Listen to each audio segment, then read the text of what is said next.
यार तू कैसी पूछ हमर का मंगो भी नहीं बाटे यार। यार तोरे आजी से यार हमारे आज ही कहीं खत्म हो गई।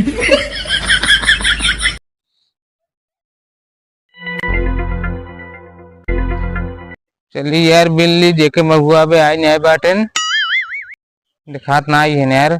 चली जल्दी जल्दी बिल्ली गिरो हुआ देखत रही ना कौनी और सामने भाई बिल्ली तबले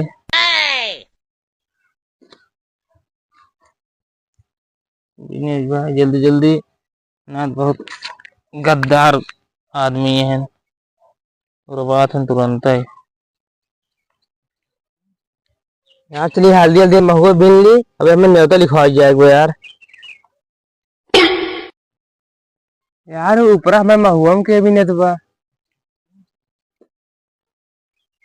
चलिए देखी के है वो। बीनिल हो महुआ संझ के बने बरिया बीनिल हो महुआ बिल्लो संझ के बरिया बने जल्दी पे आया ना क्यों बढ़िया ना बने। यार तू कैसी पूछ हमर का महुआ भी नहीं बाटे यार।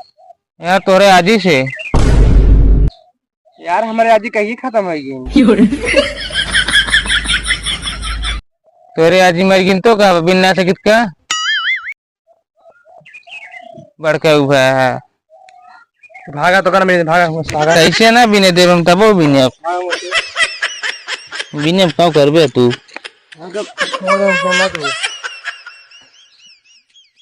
बड़का नेता बहन एक मगुआ जमाइले है सोबर अति काट दे एक यार भुंजी थे तो जा झिली लोगे तब धरबे का सिखलो मापे लगी है जब मगु रोकत है बिने से। ठीक है चला हम झिल्ली लेता है पहले। डाले का है जगह तो नो नो नो नो यार ये मौका बालक भाग ली। अरे यार कहाँ रहा कहाँ गाऊ ओ भाई मेरे रहा। अरे यार यार एक आधी महुआ ले रहा मारे सनम नाश करे समाये। वो कम सोचे सही मनाई और मारे सही ले भाग गो। चलो दो चार महुआ बने गोलियां ना तो कौन मिले। हम आए हम ऐसे बकबकी नहीं करब। जब के हम वो से खड़ा कर नहीं चक्कर में एकदम बोले पर पूरे दिन तो मैं सब कहा लगन बकबकी और हम साधारण बकबकी में हो जब बगवाई लगी थी पूरे दिन बीत जाते। चलिए यार इतने पा बांटिएगा चलिए हम एक झिल्ली पा रहे गायब है लाद भाग गवा हुआ है मिले नहीं। चलिए का बताइए यार चलिए